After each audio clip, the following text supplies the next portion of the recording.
இதுக்கான வந்து 4 பஞ்ச் அடிக்கிறோம்.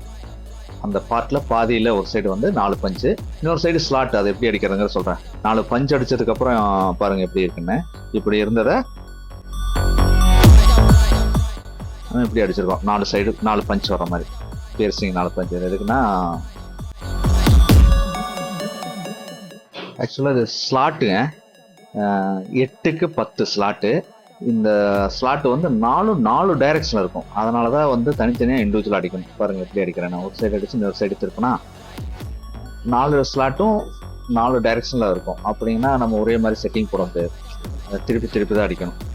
பாருங்கள் அடிச்சுட்டு காமிக்கிறேன் எப்படி இருக்குன்னு. இது கிராஸில் இருக்கும். 4 கிராஸில் இருக்கும்.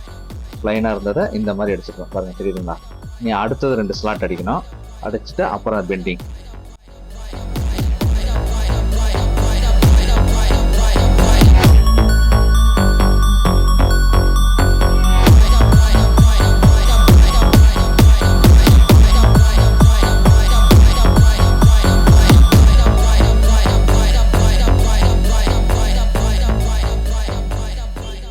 ரெண்டாவது ஸ்லாட் அடிக்கிறோம். பாருங்க 4 ஸ்லாட்டும் 4 டைரக்ஷனில் வரும். அதனால 2 செட்டிங் போட வேண்டியதாகி போச்சு. பாருங்க எப்படி இருக்குன்னா 4 டைரக்ஷன் இருக்குது. சென்ட்ரல்லேருந்து 4 டைரக்ஷனில் போகிற மாதிரி இருக்குது. அதனால தான் 2 தடவை செட்டிங் மாற்றி போட வேண்டியதாக இருந்தது. இந்த ப்ராசஸ் முடிஞ்சது. அடுத்து பெண்டிங் ப்ராசஸ். அதை எப்படி பண்ணலான்னு பார்க்கலாம்.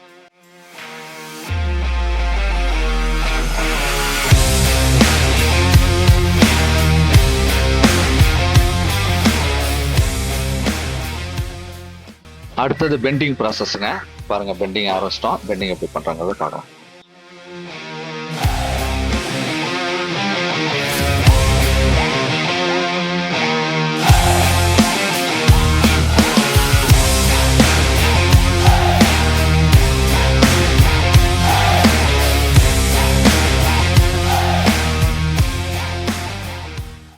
பெண்டிங் பண்ணதுக்கப்புறம் இந்த மாதிரி இருக்குங்க. எல் ஷேப்பில் இருக்கும். ஒரு சைடு லென்த்தாகவும் ஒரு சைடு கம்மியாகவும் இருக்கும். அடுத்தது இன்னொரு ஆப்ரேஷன் இருக்குது. அது என்னங்கிறத பார்க்கலாம். இந்த எல் ப்ராக்கெட் மேலே ஷார்ப்பாக ஒரு பஞ்சு வச்சு ஒரு இம்ப்ரெஸ் பண்ணி விடுங்க கார்னரில். இது எதுக்காகன்னா நம்ம 90 டிகிரி எல் பெண்ட் அடிச்சிருப்போம். அந்த 90 டிகிரி எல் பெண்ட் வந்து லோடு கொடுக்கும்போது ஓப்பன் ஆகக்கூடாது, க்ளோஸ் ஆகிடக்கூடாது. அந்த பர்பஸ்க்காக இந்த ஷார்ப் பஞ்சை வச்சு ஒரு இம்ப்ரெஸ் பண்ணி கொடுக்கணும். பாருங்கள் இந்த மாதிரி 2 டாட் இருக்கு பார்த்தீங்களா. இது பண்ணோம்னா இதுக்கப்புறம் அது ஓப்பன் ஆகாது, க்ளோஸ் ஆகாது. அந்த இடத்துல அந்த 90 டிகிரி வந்து ஓப்பன் ஆகாது.